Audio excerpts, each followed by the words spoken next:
Hey guys, how's it going? You know who it is, Taxi Boy here. Today we're gonna take a look at a Braum guide. I know it's kinda late considering when Braum came out, but I guess it's better late than never. So it took me quite a bit of time to put all of this information together, so hope you appreciate it and I hope everyone actually gets something out of it. So anyways, let's move on to his abilities. Now I know everyone actually has pretty much tried to play Braum once, so most of you know what his abilities do, so I'm not gonna go over that. I'm actually gonna go over max order, unlock order, and at the end a good old example. So for max order, first you obviously want to max your ultimate. Ultimates always go first, kind of self-explanatory. Damage goes up, cooldown reduction goes down. It's just overall really good. Next you want your Q. And the main reason is it's pretty much going to be your only damage source. I mean, your only other damage source is going to be your ultimate. And let's be honest, you're not going to be able to poke with your ultimate, which has a huge cooldown. So obviously it's going to be your Q. And the good thing about the Q is it actually applies a stack of your passive. So that's really good as well. Next we have your wall, or in other words, your E, unbreakable. So next you want to max that just because the damage absorption in a way, or damage blocking, I don't know, call it however you want, actually increases quite a bit. Cooldown goes down, overall it's pretty good. And the main reason you want to max this before your W is because I really doubt the extra armor and magic resist you're going to get from your W is going to be able to block 50% damage or more. So that's pretty much why E in my eyes should be before the W. And last but not least, the W.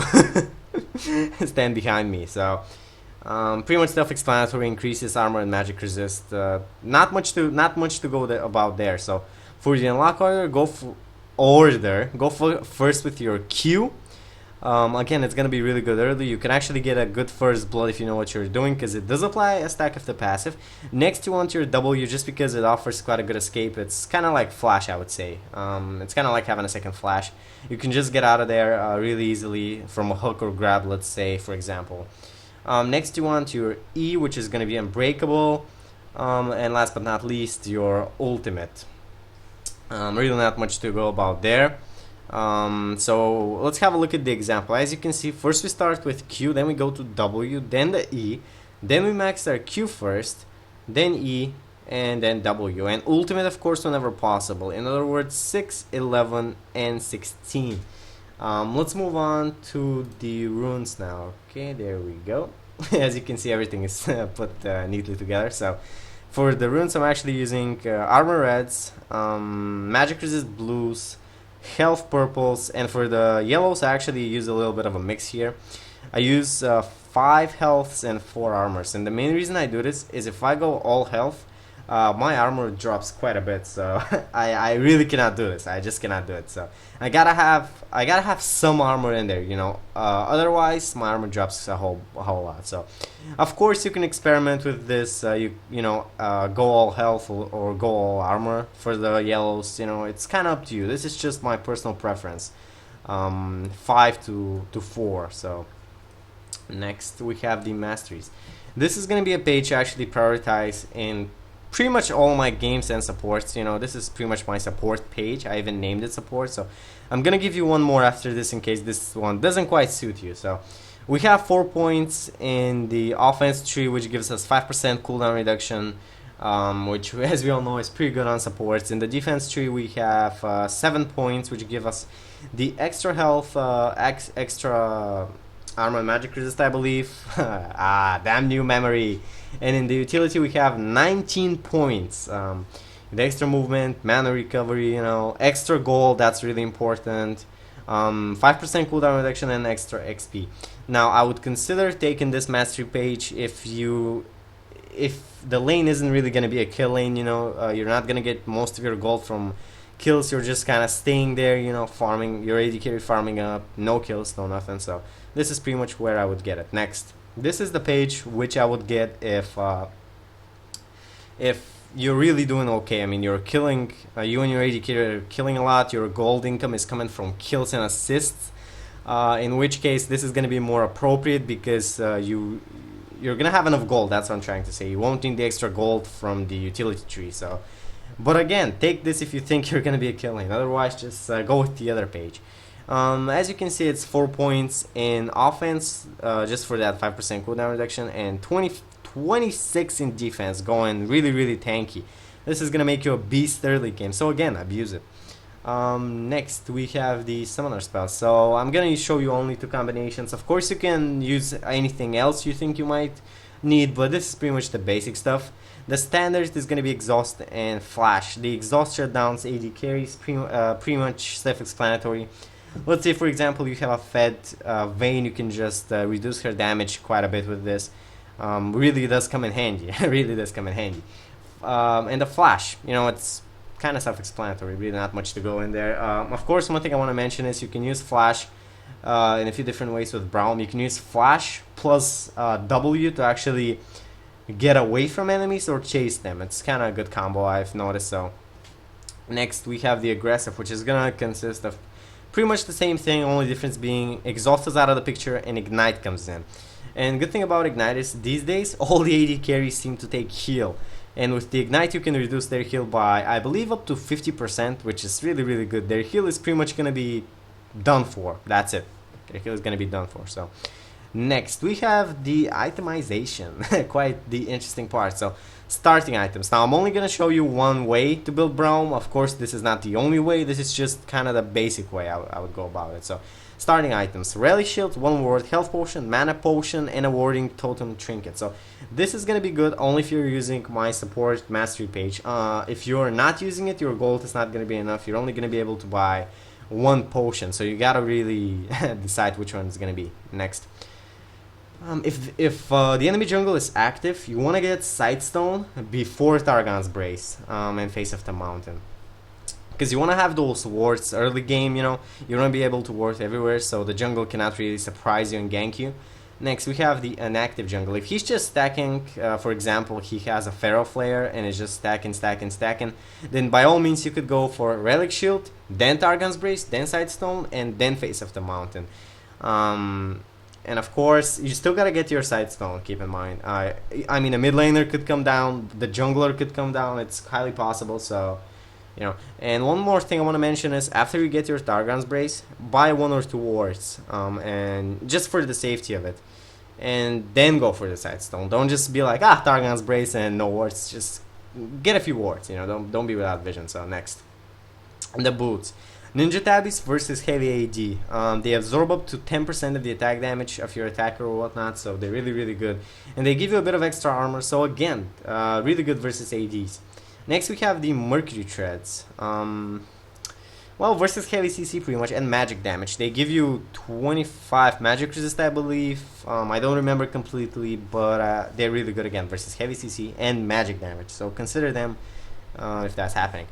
Next we have, man, I forgot their name, but I just call them the cooldown reduction boots. They give you 15% cooldown reduction, so if you use, I mean, they will get you to 40% relatively early if you know what you're doing. If you use my mastery page with the 10% cooldown reduction and you have Face of the Mountain, that's 20%. Plus these boots, that's 35%. So that's gonna get you up there really, really fast.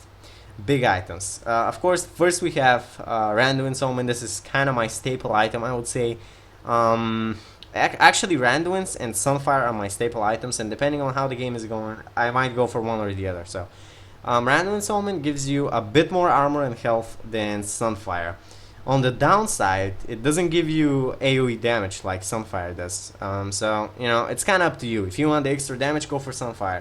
If you want the active on Randuin's, which slows all nearby enemies, then go for Randuin's. Thornmail, get it if you're having huge problems with AD. I mean, if if Randuin's and Sunfire aren't enough, grab Randuin's, of course. Frozen Heart gives you 20% cooldown reduction. So if you're gonna grab Frozen Heart, do not grab the cooldown reduction boots, because you're gonna be at 60% and that's kind of useless. So grab some other boots. And actually, Frozen Heart slows down the attack speed of all nearby enemies, so that's really, really good in that aspect of things. Iceborne Gauntlet, grab it if your team doesn't have a lot of CC. I mean, you can slow all nearby. I mean, the enemy you hit. with Iceborne Gauntlet, so that's kind of the good part about it. If they're running away or something like that, and it does increase your damage. Downside, it doesn't give health. I mean, so that's kind of the downside to it. That's kind of why I placed the health items above and those who don't have health down below, because Braum needs health, so consider it, but not as a first item. Thornnail, Frozen Heart, Iceborne, get them after you have some staple health item like Randuin's or Sunfire. Next, let's move on to the magic resist items. So big items, magic resist. Spirit Vestige, it gives 10% extra cooldown reduction, which is again pretty good in my eyes. Gives you extra health regen, magic resist, health. It's a relatively really good item. It does increase your self heal and stuff like that. You do not have a heal though, so that's kind of a downside. Next we have Banshee's Veil. I hope I'm saying the name right. Don't get all butthurt about it. So, Grab versus Nidalee LeBlanc. Some enemies with skill shots or something like that. Malphite again, for example, which can really disrupt your team. So it's gonna be really good versus them. Downside, it doesn't give cooldown reduction. And health regen, so keep that in mind. Next we have Aegis of the Legion. The cooldown, the magic resist it gives really isn't that much. It's really really low, like 20 magic resist, won't do you much good. Grab it if you actually want to help your team more. It's kind of a support item, not so much a tanky item. It will give all your nearby enemies 20 magic resist.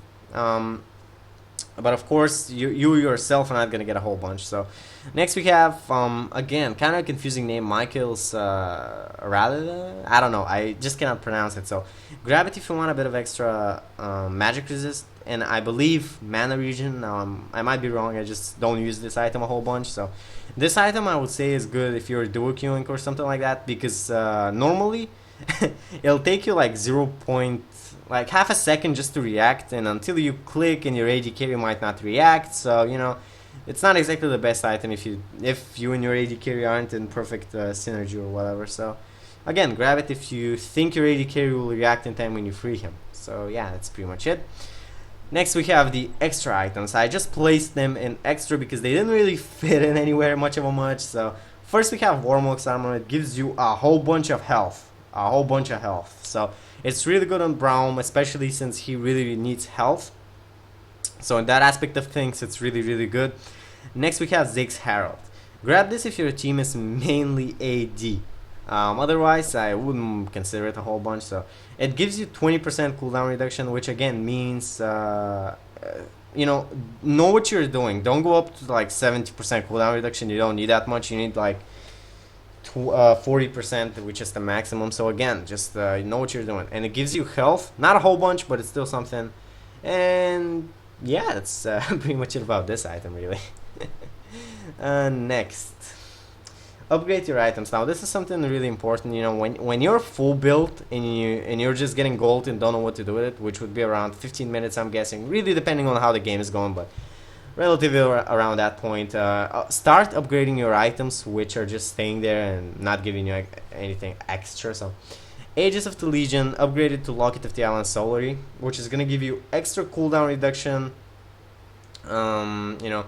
And it has an active when you upgrade it. It'll give a shield to all nearby allies, so that's really good. So upgrade it when you're full build. Next, the Sightstone to Ruby Sightstone. It's going to give you extra HP and an extra ward, which might save you one back, and which might in the long term win you a team fight or something like that. One more thing I want to mention is, once you get your Sightstone, sell your warding trinket totem for a sweeping lance. Of course though, if you want to bait out the enemy sweeping lance, you can by all means keep the warding totem or trinket. I don't know how it's called exactly, but that's pretty much the only reason I would keep it. Next, final build. Now this is just an example final build, nothing much of a much. So we have, and I actually placed the items in the order in which I actually do place them in my item box. So first we have Face of the Mountain. I like to keep it at number 1 just because it's really easy to reach to shield your AD carry. Next we have Randuin's, which is placed at number 2, which means I can reach it a lot faster. It's the slowdown. 3 is going to be wards, 4 the sweeping lance, 5 is going to be Locket of Talon Solar, which again I can reach relatively easy and is going to be the shield. And numbers 6 and 7 are gonna be the boots and Sunfire, which I do not need to reach because they do not have an active. So what I want to mention here is once you reach the really late game, items like Face of the Mountain are gonna become a bit useless in that aspect. So if you want to sell it, that's by all means okay. You could just sell it and get something like Frozen Heart or Banshee's Veil. Now, again, depending on what you need, but you could by all means do it. Because the shield it gives late game is most likely not going to be enough. Everyone's going to have huge burst damage, you know. It's just not going to be of that much of the use. So again, keep it if you want, but if you want, you can sell it. It's all up to you, really. And lastly, I want to thank you guys so much for watching. It took me quite a bit of time to actually make this whole thing happen. I know it was kind of long, but I hope everyone actually learned something useful or something that they needed or whatnot. So have fun, you know, play Braum, really good champion. One thing I want to mention though is he's almost always banned in ranked games, so find a way around that. And that's it. So see you guys in my next video.